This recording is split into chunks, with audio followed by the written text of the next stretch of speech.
So after all these years, this is it. The end. And I have to kind of look back and say, it's been a long road getting from there to here. It's been a long road, but the dream is finally. Oh my god, it's a nightmare. It's a nightmare.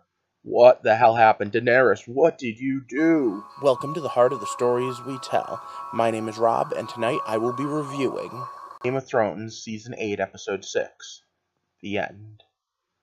And for all of you signing those petitions, this quote is for you. It's an older one, but there's part of me that wonders, does this help the book sales or hurt it?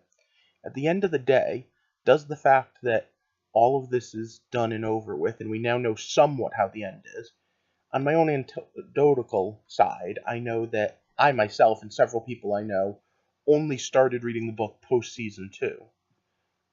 But I also know that there are equal amounts of people I know that say, screw it, I never want to care about what's going on now that I've seen how this ends. And equal amounts that say, oh my god, everything that just happened. I'm sure that the main points are the same, but I want to know how they get there. That's going to be one hell of a road. And that's the path I'm in right now. I understand that Dany probably burning King's Landing is coming in the books. But I wonder, how do we get there? Maybe Jaime dying with Cersei makes sense too, but I don't know. Now, for those of you that are flipping out, I joke, but realistically, they've been foreshadowing a lot of this stuff, book and TV show, for a while now. I honestly think Dan and Dave's biggest problem is that they do not do as good when they're not adapting. They have this problem where they just can't create wholesale the same sort of feel that George was able to when he was writing. But alright, for those of you that don't know what I do here, maybe we should start with that. I spend most of my time analyzing stories. Now, what that means is doing reviews like this, or coming up with theories on how and why we tell stories. If that sounds interesting to you, join our little community here and help me spread the word. Of course, also, if you're a big fan of that sort of thing, you can help me out over at Patreon. But either way, click that subscribe button. But let's get started right now. Alright, so the other thing I wanted to point out is there's a psychological push to say Martin isn't writing the books. And I've got this whole thing where I think he wants to. I just think he can't. And I know people say writer's block is BS and that it's not exactly a thing, but I honestly think he wrote such a complex story and so many people have invested so much in it. I don't know if he could end it now. One of my friends pointed out that it takes 3 years from the day that you submit your final draft till the day that his book would be published on average, even if we say he rushed it and got it done in 2 years. That means that the last book, the one published in 2011, was sent in 2009. That was 10 years ago. He's had 10 years to write a book, and he's having problems? I mean, yeah, his stories are more complex than the TV show, but still. I'm kind of curious. Let me know down in the comments. Are you hoping to see the end, or are you hoping that the end will be written? Either way, let's throw this up there and talk about tonight. So once again, it's stop. Spoiler time. Ba-da-na-na. And that was it. How many of you expected this ending? So, yeah, who would have guessed? We have two Starks crowned, the Queen of the North and King of the Six Kingdoms, Brandon the Broken. And there's part of me that wonders, was this Bran's plan all along, or if not Bran, then the Three-Eyed Raven? I, I just, I don't know what to make of this. And again, I'm sure that a lot of this is coming from beats right from the book. I'm sure that Bran ends up King of Westeros, and I'm sure that Sansa ends up Queen of the North. And I wouldn't be surprised if Jon gets sent back to the Night's Watch, or some equivalent thereof, or maybe just goes north on his own.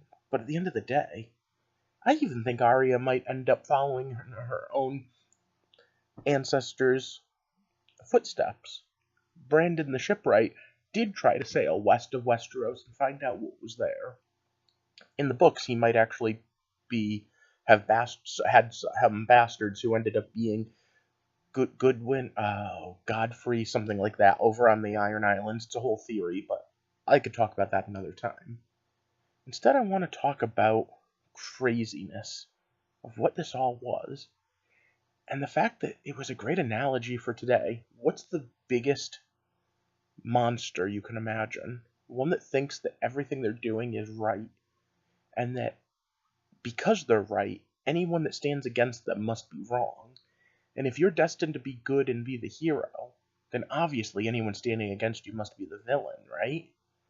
At the end of the day, that means you have carte blanche to kill anyone that stands in your way, because you're the hero of the story, and they're obviously then the villains. Yeah, okay, so St. Tyrion got to be the one to deliver that, and he also got to deliver a couple other really great lines. But all in all, I said during the episode on Twitter that every once in a while it felt like they were kind of like just having moments of silence because they didn't know how to write dialogue. But then they had some really great dialogue, so I don't know.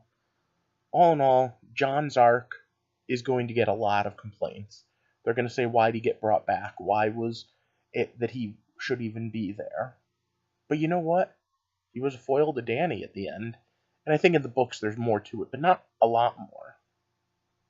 I think that at the end of the day, George wrote a series that is best picked up and looked at through the eyes of Brienne. When Brienne was writing in the book for what Jaime did, getting to layer him as a hero. He died saving his queen. He died trying to save his queen, whatever it was she actually wrote. I think that would have been exactly what Jaime was hoping for. In the books, he makes a very big deal about how blank his page is. And now her and Roderick are, I guess, part of the Kingsguard, and there are other things going on, and other people that get titles, and yeah, there's weird stuff going on, but at the end of the day, this actually did feel like a pretty good ending. Not a great ending, not an amazing ending, but one that still leaves me with that question about Bran, especially when he says he can go find Drogon. I mean, he can ward every animal on the planet. Can he ward a dragon? We never got that answer. Did he make himself the most powerful being in the world?